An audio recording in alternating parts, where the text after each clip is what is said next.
Leo, no?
Ia fia lava le nganga e toi whaatalo whaatu. Ia I loo tupa ia mlo o tō malu ni tu la le afiafi.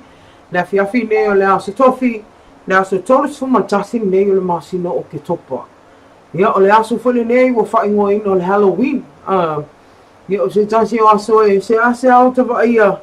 ia fioaga i nuu itua ia i sa moa nei o fa'amanatuina peia na o le taulaga ia o lo'o vava'aia ia lisi fo fa'apitoa ia o lo'o faia ia i totonu o le taulaga ia ua lava le fa'amaluina fo'i o lenei aso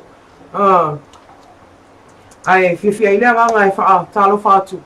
le suafa malumalo Iesu Keriso le tula le afiafi malo le tauata'i malo lava le orosa'i ia i tiute mafaiva lo fiagai ma le to'atele papito uafa se fa'atalofa i tinā ma tamā matutua ia o faia le faiva tāua pitosila ona tāua le taputapua'i ia ua lava tiute o lo'o fiagai ma le atunuu ia e maise ia o nai fa'afeagaiga o le āiga sa levi ia o lo'o tala fa'auto i lea vaega ma le vaega o le atunuu ai maise le lalolagi ia ua lava ni agaga mo lana tala lelei fiafia e la le agaga ia e fa'atalofa atu ai lenei tula malo lava le olosa'i ia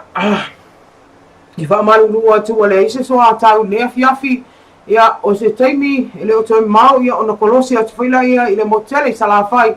ia i sa le lolonga pe ia ona avatu tātou laiva na po o le afiafi nei lea ua amatalia ai ia le fa'amoemoe le tala ina loa ia o tātou kalapu faile le nai hok i nai sa le lolonga ia o lo fa'atasi atu ai ia fuiava i lili ia po mista ngago ia ua lava sina lipoti ia mai le tātou kalapu na fou i totonu sa le longa a le nai hok lava ia e le o se kalapu e fou po o se night club e fou o loa lan tautua i fongagongo i Amerika Samoa peita o lea ua tonu le afionga ia tanu vasa e mese falitua ia sina ia e mese o le loa loa le ofinga alwenga ia malipulenga ia o le a whaia le lantou la ina i sa le lolonga ia ua lava tautua ina le tunu ia o nisi na vaenga ia e au sila fia ia le umis tātou pokalame nea fiafi o le vaenga tāua lava ia o tātou tala mai Samoa ia e sila fia ai me o lo tutupu ia i le fo i aso me le aso ia i le aso lava ia e tonu se tātou atunu ia e pe ia o le misela le o tele ia le attention ia pe ua ave fo i eifa mua atu o tele ia ona o lea ua masalomia mai te o tolu o mali liu wai ia e unga lava le whaamai pe a le tau sisia le ia tuunga e mawhai e ona tauafia matinei ia se taimi la whaafonga i tātou tala mai Samoa ia e maise le au ngani mai o tātou mtakalbenga o soifu malolo ina tautua nā ia le mamalo le atunu i nei Samoa lava ia tau sisi tuunga uma ia maawala e pui mai e le pepesi ia o le tātou o le whaamai le nei o le misela au lea ua tau nuu man tātou tala o tau tana nea tau whamaunia la fisa va e tau aso Tofi tolu tasi Oketopa lua fesuluiva afa le rima le afiafi nei o hinga le tau o au sa vide le vaito e lau po sa vide mai mātu se sae a ngai le lai to e lau po sa vide mai mātu se sifo o la oftia ai Samoa whaatasi ai maa o matimu mo o polo a toa lawa i e le po nei o le whaapea mani tana le tau e au o inisi o taimi ma lai timu e to ulu wa solo a ile afiafi ai mole motele i salafai a toa lawa i e le po nei e ta apisalo ai timu le afiafi whaapea nai William Faititili e ono iai whaasolo atu le aso atai au le asfarile mo o polu a toa lawa i au le ato ulu wa solo ai timu mai feo loro no mawhai nisi o taimi whaapea na fo le motutele i salafai o le ata apisalo ai timu mai ono feo loro no mawhai nisi o vaenga ia o le tātou talana tau e pei o na tuina mai e lo fisa o va ai tau ia wa lava la whaafungaanga ia whaatalofa atu ai ia i lantou ma le ua mafuta mai lunga le tātou YouTube live ia e le mawhai lava no te ua ia le tātou pokalame se i vanga na lava ia ua motu sia whaafo se e pe una ia i le nātura o fiso o ta inga whao na po nei ia se i va ai atu pe inisi o le ua mafuta mai ta alofa lava Alisa ia malole soifua ia ana funga malo lava alofa tele atu pa pena fo ia toa wa yusu ia malo fo ile tabata ia to uma ile nei fo itu la le afiafi a ole taimi ia ole la Was se fulu fitu minute ona. So is fulu fitu minute le tula fitu. Ia a o leo va ia le ile ingoto le la a wo fai asi le vela tau de ia matou ia I fale lau New Day Americas I Samoa nei le wo se ia America Samoa fatalo fa tu mika so la yete a Chang Williams ma lo lava ia o te lo se taimi ia ona tuina atula ia leo le kolosi atu tato fa salonga ia ile afio ia fu ava o isale lo longa taimi nei ia ona tatu ila ia le tatu tala mi Samoa pe o tatu kalamela ni afia le umi ia ai to fa talo fa tuai ia o le lango ma losi o tatu familianga soi fomas fa now o le company ma losi le freight class I lo fale ata fa talo fa tuai le afia ma fa tuai atu I loma ia Ramona ai mai sela afia le foi pule a fo mui wing farm pule ngam finga luenga ma lo la tawa tai o le tatu company anga le lelea o lango ina malo si fa mianga soifua ia o le mata watu ia ia I lava tatu pa anga tu ina mai fa mianga soifua mas fada ia avea ia o fai masui o tatu po kalame ina nei foi tu la le afiafi ia mo moli tele atu ai fa amoni mianga malo fa anga ia I lato umalama o wopa anga ia male lasi o tatu o tinu mana ia tatu pa anga lo mafuta mai o lo o fa mala tino to waso ifua mas fa na ile so fa mo dia chele le tua ya te to ia to ifua ile tua ni sia so stele wala o to a macha mai lava ia ile au to utaya ia o a inga o nu mai kalesia ia o le au sina se ia o lava I se o pito titi. Happy birthday to you all ia fa mo dia le tua ya te to uma ai fa aftai tele ai lava ile freight plus mana tua a fai o fa fonga me na fofu e mai sa fa moli mo ai ngai sa mo de Christmasi asi lunga Facebook page and Freight Plus e te mau ai fa mtalanga o ma lato o nanga sili o na vave tango fie to fa to ina e le ngata o le si ia male air freight no winga o va lele male va lalo ia fa to ina fa le tau al Freight Plus I te fa moli ia le ngata leo le fa talo fa na ia tatou company o malava o lo o tu mai pe tau e lango I pea le tatou por kalame ia I le aso male aso ina I fai o na tatou faafsanga I pea ia ma e sila fia I tele o vai ngolo tupu ai fatalo fa tu le fa potonga malo si ang tau il tise le fionga ia sila ia male pulenga lo fenga luenga sama ta ia moe ia famani tele la tua la onto o nanga lo sila fia le tua me o mai la onto o nanga e ui o lo fai tio pe le tele o nisi pe o na pe pao ia ai o le mea ia o sila fia le fai ngo fia la auto pitola au ia le tau tua ino le atinu ia e ala ia I le fo ia o nanga ta wa ale ai o to I le se pao po se le tise ia Samoa atoa ma lo la nga lu e manuia ne afiafi le tatou fala tonga o tangata ta fama I mo mai fafo pol pulenga o tangata ta fama I mo mai fafo fatalo fa tele atu ia le fionga le CEO po le fionga le ofisili ia fama tua inu ia e maise o su o malvaenga ia ma lo la nga lu le nei fo ia so Tofi le o to titi ona mai a foi le ngal venga neva yaso ya o lo ai lava le tele po kala fala ulo o lo fia ngai mo o to ala ile una ia pea o la o to moto tau ave ia mo pea se sa mo la le alo fitele atu manu ia ne afiafi ia ile nga tele afa ta lo fa ile cafe la tirano for to ia lucia ta lo fa lava ia te oil for tua mai sala fionga ia antona I pulenga mo finga luenga le lato tua fai pe so se fonga tau mafa ai le ngata ilea o le vai fiu pito sili o na alumia ia e mafai o na fo ia I so sti ngalo tino ia fa talo fa le fax call a fionga ia muri pola a wone ngalo ia o le temi pisi lava nei se leni lafo ia e miso tupe fa le liu fa ngala o nanga tato fax call sa o le buto e vave fa tua ina I temi uma ia fa malo la vanga lue la fionga murpola ia miser tato pulenga bla finga venga to malo la vanga lue nei fo ia Tofi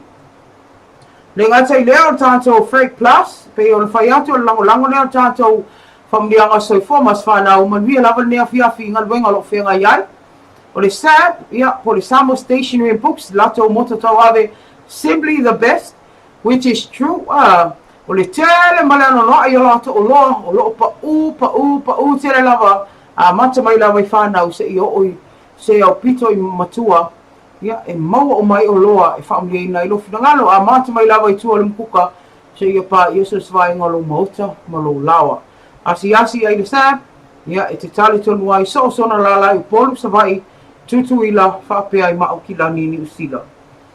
Whatalofo fo'i I le tātou vai lima, le pia Samoa, le lātou moto tau ave tau mawhapu lea. Mane tua I tātou o tawhia le awa, whemele vai lima, tau mawhapu lea, awai nei I os whawhi tau ria. Te oe, o se pia tofo lei, o loo mau e se os whalo loa lata latane. Mese lava, o loo tele in whai lātou whaaptoa, ni usila I au ki lani taimine, o loo whai in whaaptoa vai lima, asi lātou Facebook page e te tali tonu wai. Le ngata lea o le tātou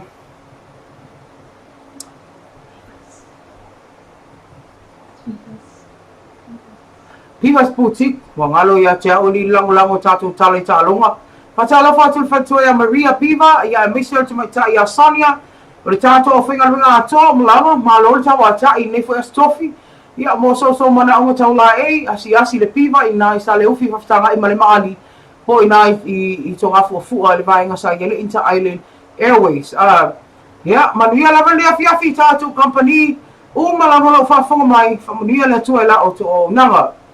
Ia te loa te minei o le alusina malolo pupu taliu mai, maua so tainga mla fionga ia fuiawa, ia ma wha solo tua iloa, ia tātou wha salangu wha pisinisi, ere I alu tātou malolonga, wha tālofa atu ia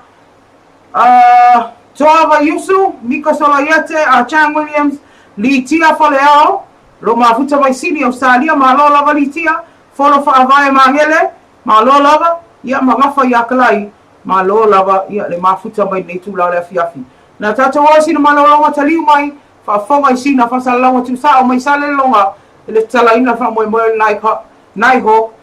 nightclub I nai salelonga.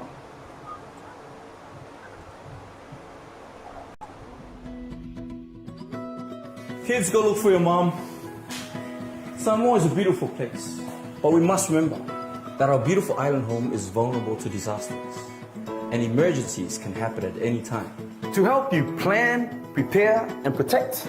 the Disaster Management Office has some tips to help keep your Ainga safe.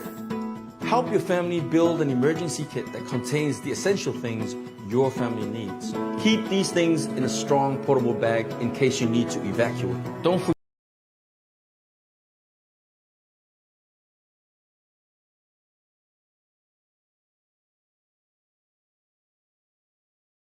the passports, enough drinking water, and canned and dried food for a couple of days. Don't forget the can opener. Oh, thank you. Don't forget the can opener. Make sure to pack a first aid kit and any essential medicines, torch with spare batteries, radio, and spare clothes. Discuss where you will meet. What is the safest place in your house or village? Where are your emergency supplies stored? Remember to plan for emergencies and include your entire family. The more they're involved, the better prepared they will be. Plan, prepare, protect, yay!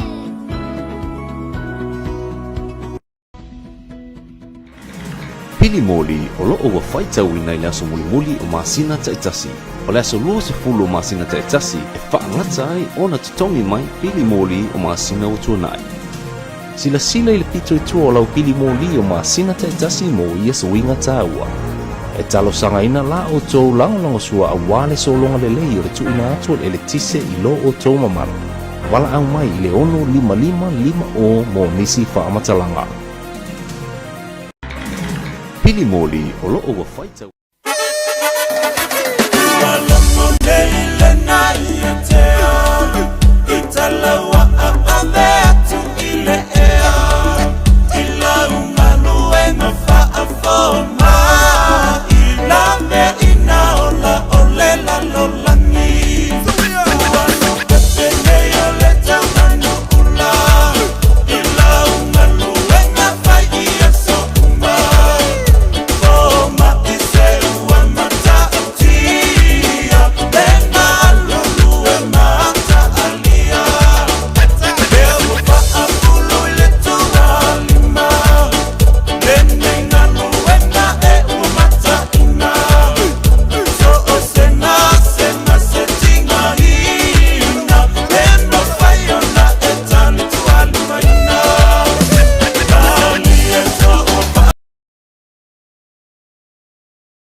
Ia, e fia le nganga e toe whawhilo i atu. Ia le whawhanga su tātou tino e misi ala ia tātou pāanga whawhonga. Ia, wā lama tātou pakalame whaopopo nei o le TAUAFIAFI ma LOABAY. Ia, a te minei fia le nganga e whailo atu. Ia, o maua tātou su tainga mna fionga ia fuiawa. Ia, mai nai sa le longa. Ia, wha moe pe o nei ai. Ia le tala ina aloa ia o le kalapu o le nai ho. Ia, whatala whaati whiawa, ma lola wala msai. Ia, ma lola langa manuia nea fiafi ia o amai. Malo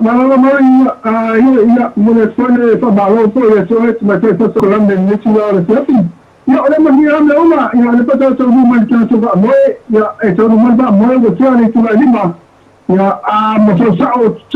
i te so fa kalapu. Ia te mu mai ia le wa matali ia fa fiana. No talo e fa fiana ale trato fa kalapu ia ole pule.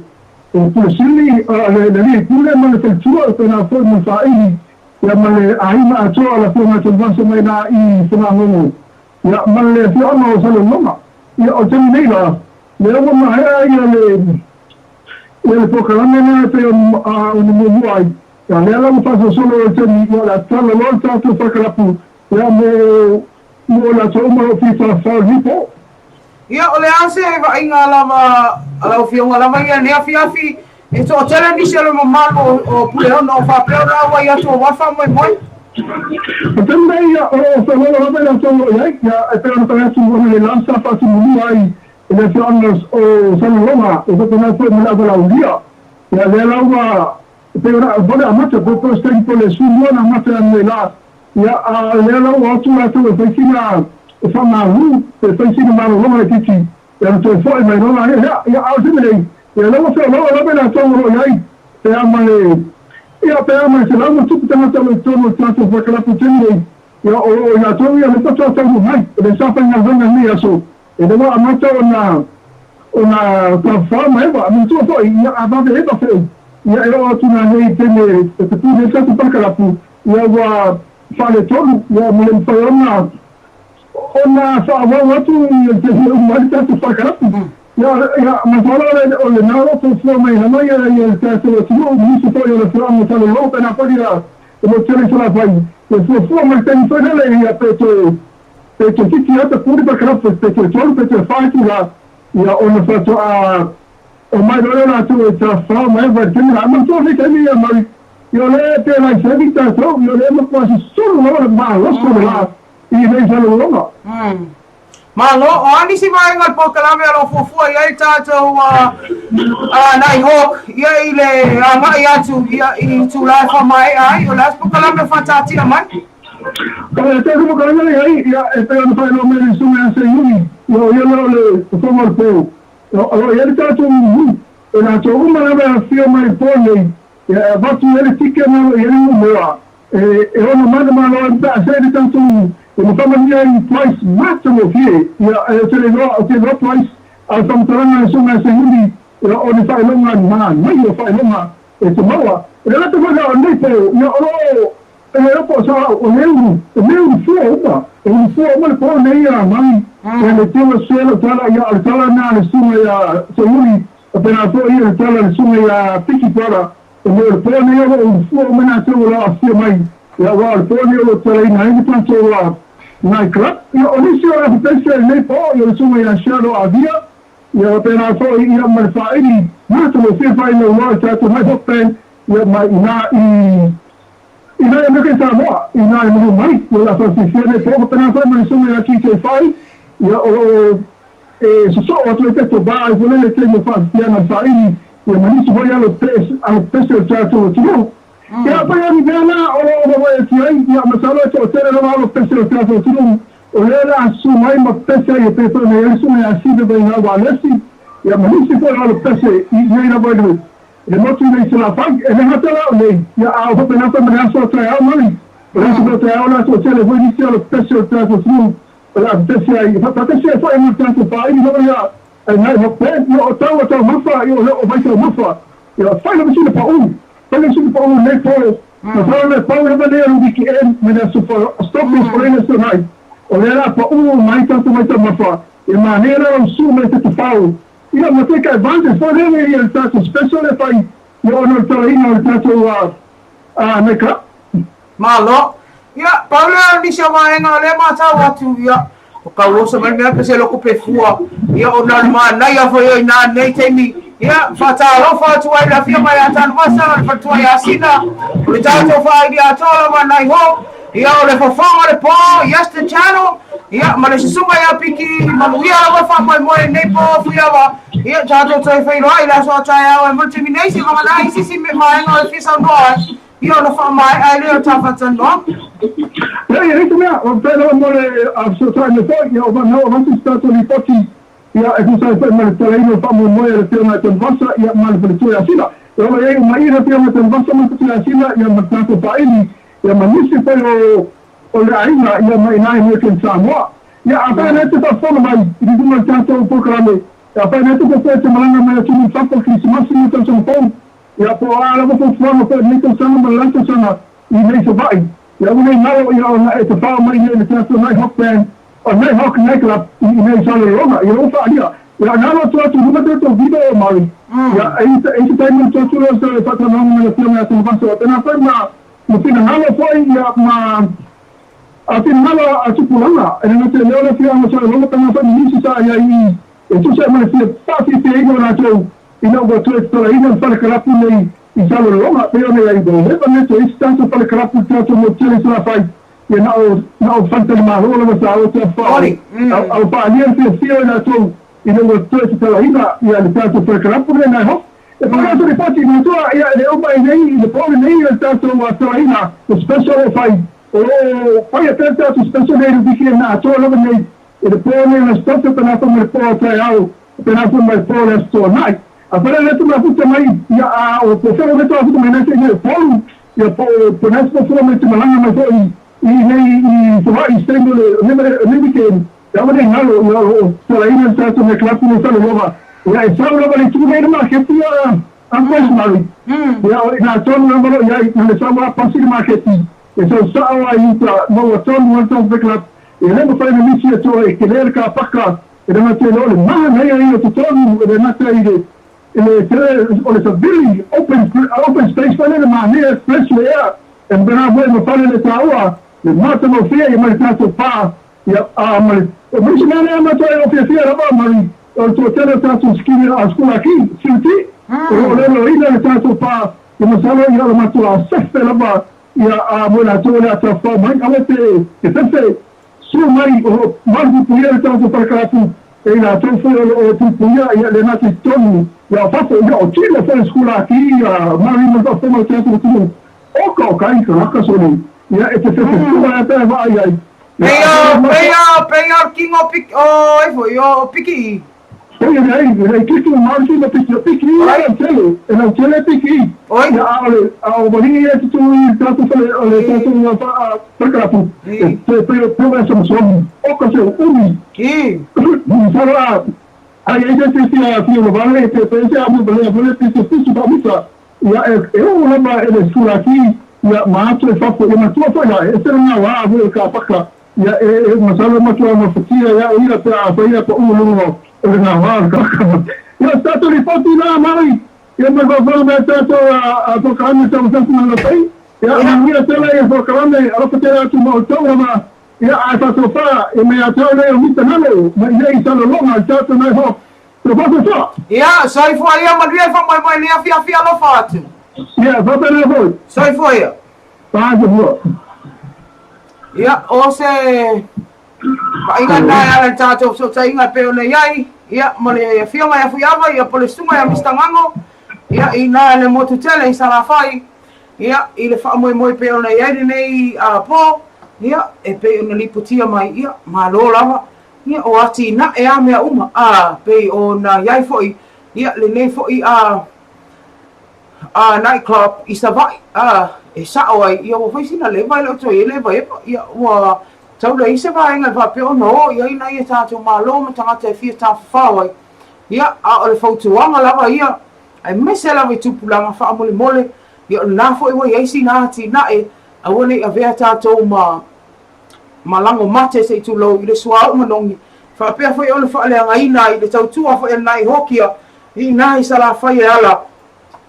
Ia i le au maroro vale se i tulou ia male au soli tula whalo pe ole vai e nipai tau. Ia e momole e whaamalo le whio e tanu masa alfa tua i asina. Pulenga mana whainga luenga piki i Melvin. Ia le whonga le aso le a whio e se Yuli po le tuangane a Victor ma lola vane o sai. Nia manumia lawa le whaamoe moe ne fiafi. Aile i alu tātou malo longa. Ia e whaatalofa atu ia lotu whaamanatu manao. Ma lo lava lo mafuta mai Brisbane.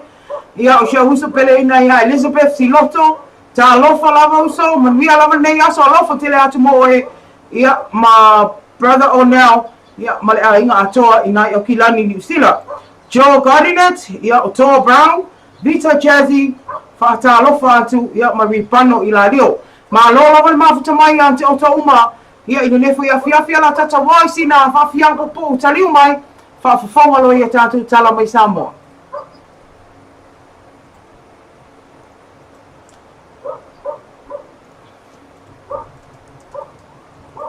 E tāua lo malama lelei ia inga matulanga manao mia mo le whao ina atu le elitise i lo maota po le bisinisi.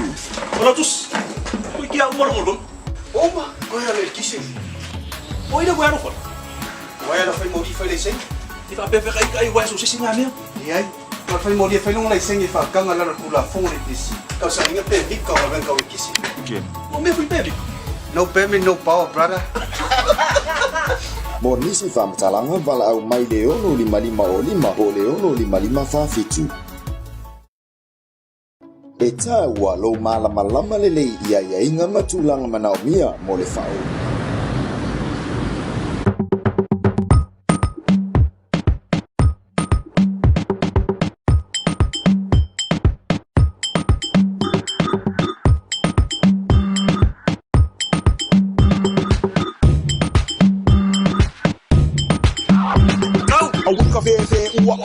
La se fa amole mole kuli se kasi manulu wi amole alova mai bai di ma fa amole mole.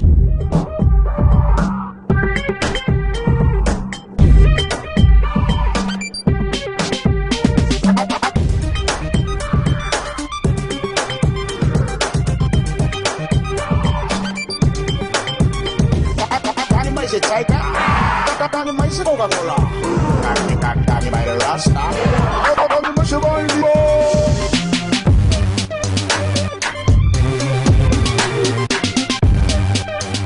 Tuanga mai le whana tuanga malo si whaka tisi. Tutongi wape lau pili mōli, ai le i a toa le tolu sfuwaso, taluna e tau reina.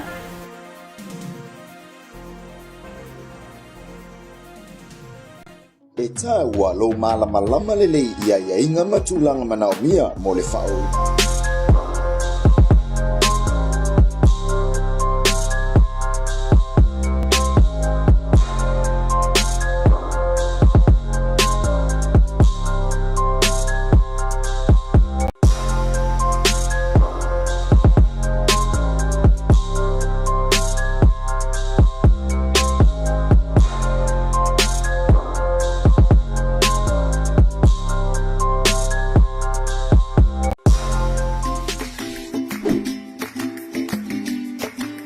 O le whaonga o le ipu ai o se awala e mawhai o na fuafua le iai lau mea tau mawha. Mai vaenga e tolu o mea ai ia awha le ipu i fuala au aina. O le isi vaenga o mea ai whātuku tino. Ma le vaenga mui o mea ai ano po mea ai māsoa. E fuala te le o le ipu ai le malo se mo mia whaonga ai nei le tino yaso taitani. Ia whaonga le ipu ai le kiti mo tamaiti ma mātua tausi. A o le ipu o lolo mo tangata mātutua talabou o tangata ngaru e malosi. Fua le leila o tau mawha mo oe malo ainga.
fia le nganga e te whaatalo whaatu i a te o te umalo mafuta ma tauta pakalame nei o le TAUAFIAFI ma LOABAY usi mai alau whaafonga o se whaapoponga nei o tātou tala mai Samoa.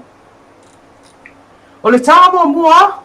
wa tui nātu nei se pola inga mai le mālo Samoa e tawa nātu le matanga luenga wa o ngata alunga maanga nuu. Moa o nga whaata ita i umama no whanga lo tu wai nei whanau iti ma pepe po daycares ina ia tāpunia mo se taimi le tu mau. E tō tori nātou le ua māsalomia, le ua whaalia, ua mauso i fua le whaamai o le misela, e pei ona pepesi i Samoa i le matanga le masina nei. O lo ua whaalia o se pepe valu masina, o se pepe tausanga ma masina le matua, atoa i ma se tangata tōru sufit tausanga le matua, le ua mali liu ona o afianga le ni whaamai o le misela, e pei ona afia aile tō sfulu limo tangata le antinu, ai whaatali ai suenga e o atu tonu se lau sfulwha, o ila atau alo ua ai ai a unga le ni whaamai. O le temi nei o wa mai ai lapta inga, mtanga luenga o soifo malolo ina ile mamalu le atinu, ina ia whaamole mole utangia whautuanga ina ia wane i whaatele ina le pipisi o le ni whaamai Samoa. E pei o le vai o se fo mai pe ava ia unga le ni whaamai. Ma ia whaia tui pui pui mo so se tasi e le whaia lava tui pui pui. Mai le nei whaamai o le misela talu ono soifo mai. O lisa whautuanga lo a mai aile awane awai atu ino whaanga i tumu, ma ia malolo le mai ino whala au mawai o mea tinga. O le whaamai le nei o lo maasalomia o mafua na pisi Samoa nei, o nao sangata na malanga mai au kilani, le ana au mai aile nei whaamai, wa afia i manisi o le atunu. O au kilani leo whamauri nai, wasiria ma le afe tangata wa afia, ile nei whaamai o le misela. Ini tanga mai whaamisinonga, e se fulu talu ma le aftausanga, lea watu ina atua ia le afionga te mai tai whaamisino le whaamisinonga mawalunga, ia ata whai maa loale i langi tuala waren. Ia se te mai lima sfulua tausanga le matua le toese, o no molianga le whai ainga whai whaamalosi se itulou, a toi male molianga o sauanga matanga.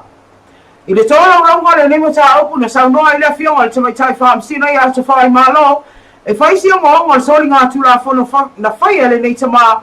e suafa ia si osi so o pe a fua ia e to lua te mai tai na ia whaatino ia soli ngā tula fono nei e lua o le whai ngā ainga whai whamalosi masawanga matanga o loa whaalia i tola longa le nema ta upai whaapea mai le vai teimi o le aso mua uni o tausanga lua afes furuono se ia o atu le aso tolus fura uni ne whaatino ina ia si o si leo lua i soli ngā tula whana mua. I se teine, titi o le a ingo lonto o lua, lea nā lua tu e nofo le la whanau. E ale no na whaia i ai uni sawanga mātanga, ina ua whatu a uma mai o ne tā ele. O le soli ngā tula whano le whainga a inga whai whamalosi, lea na ia whaatino ina, le to o lua o lona uso wha tula whano. E lua sfuru tau sangan matua e ale lona toso ina atu, ma whaata oso i lunga o se sofa. Ai whaatino whamalosi i ai se whainga a inga, sei tu lou.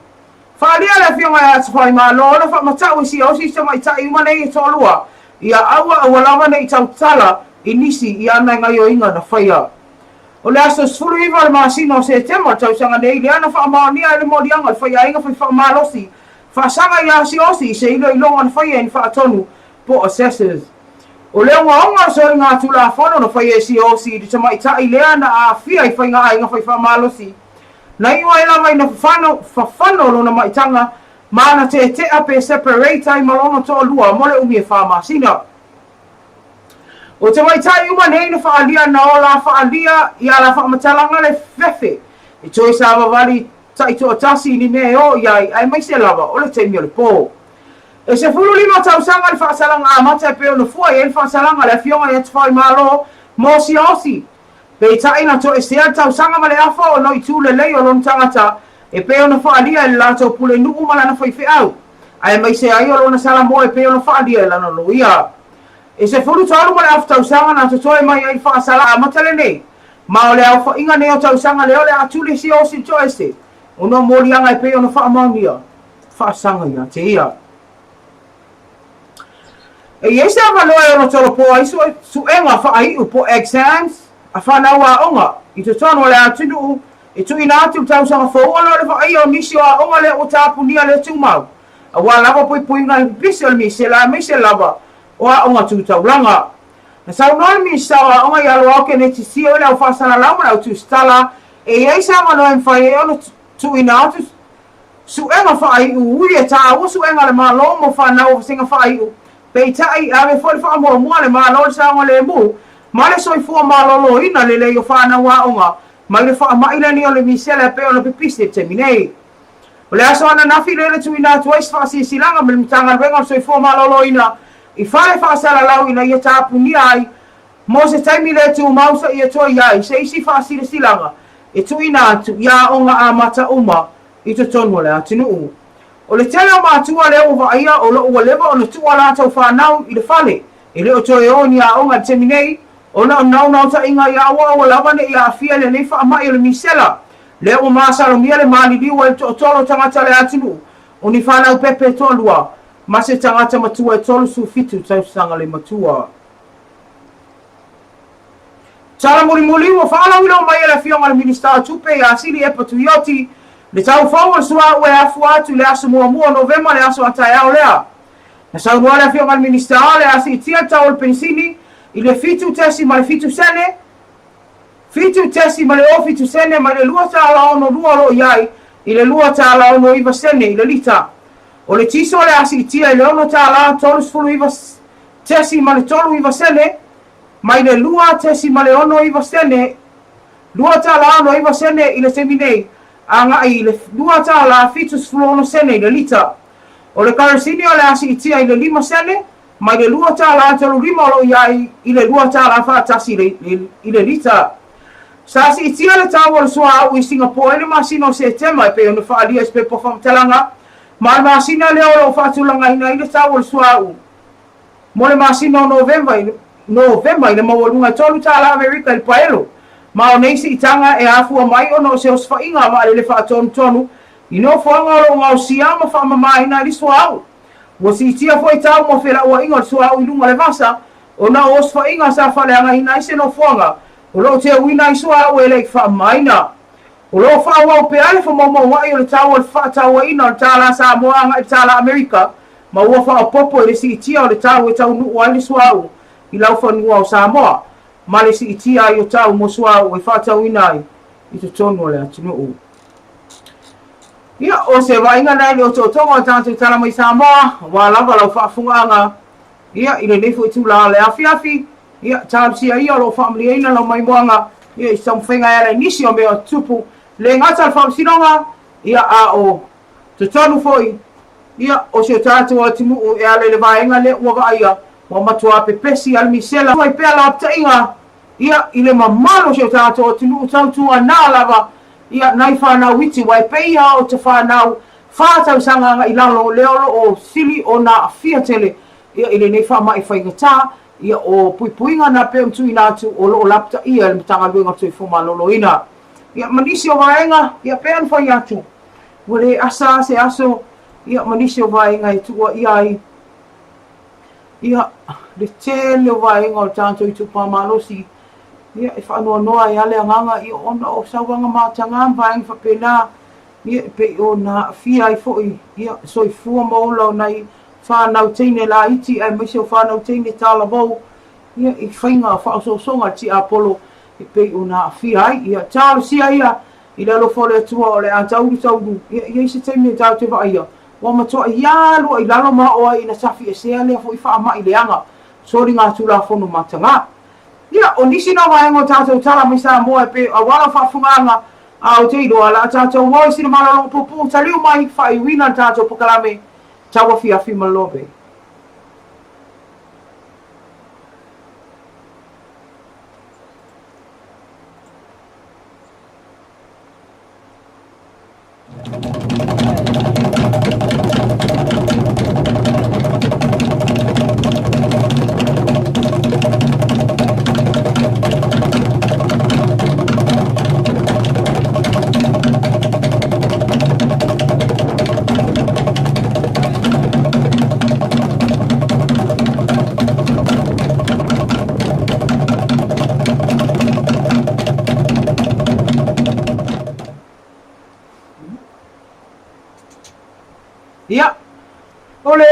fatalo fatu vai fai uni tatu pukalame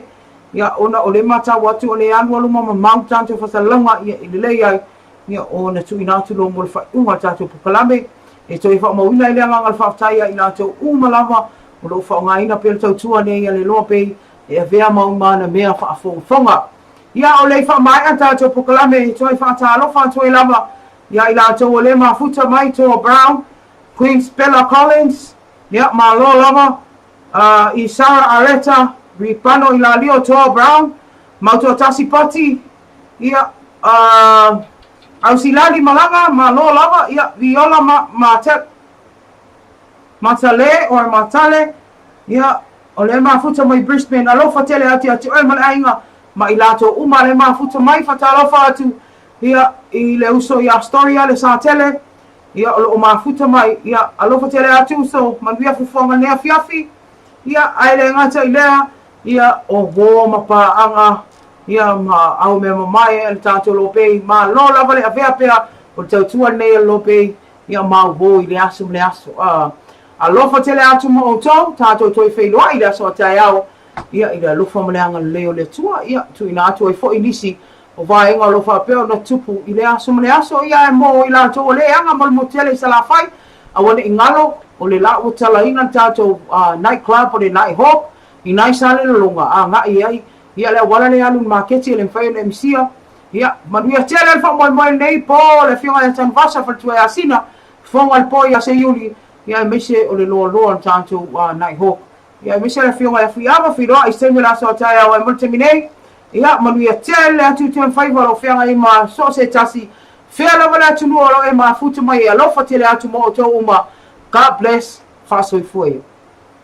Moia fa mani masino no ve mai aperi la cha sanga sai tasi e lima vaenga o vai nai le malosi o fa vaenga mua e ono lolo vai no fuanga mo lalo e ono ngau ia la an fa le ngai nai ne so mani vaenga o fale e ono mo tsi ai vai ele tise mai fa fenga ona sa vali sabili malosi e tu langa la matia no fuanga tu la tal sami mai ngalu malosi vaenga lua e fatsele ina lol vai no fuanga mo lalo fatsi ai man malosi sabili mamtangi ono lam tsi ai se vaenga la tele da tunu vaenga tolu mo lunga tu langa la matia le malosi sabili mamtangi ma e matua ia fi ai no fuanga mo lalo ono lo longa e ono fe avea ai sabili malosi le otota e ono afi ai so i fuam leola e ono fale angai nai tawa lunga fale ma fulfulin pa u waila au vaenga fa te tele lo longa no fuanga mo lalo mo lunga tu langa mtautia o matangin sabili malosi e ono fale angai nai fale mo tsia ele tise ma e matua ile sangwa le mu mo feo i fafu vaenga lima e matua i tu nga le afianga mo lau tele mana tua a tupu se matangi a fa ia no fo se temi uma ma ia maua perso ta inga mo le tala tau mai le official va ai tau mo le sila fia a wala ta inga mfa ai loilo pui le leilo fale mateu malu me to tino e ono le lea i taimi o matangi malosi sauni se ato mo me to tino mo fa lave fa fuase e au ilo a inga ono nofo i va inga malosi o to fale ia mata i tu i a wala tu fai o la tane i fale tu sa pe a e loa ua te atu le fa no nofo pe i tono il fale te ia fa mau tu mai le official vai e tau ua saunga le mu sa mo ia fa mani masino no ve mai aperi lai tau sanga te itasi e lima va inga o vai nai le malosi o fa va inga mua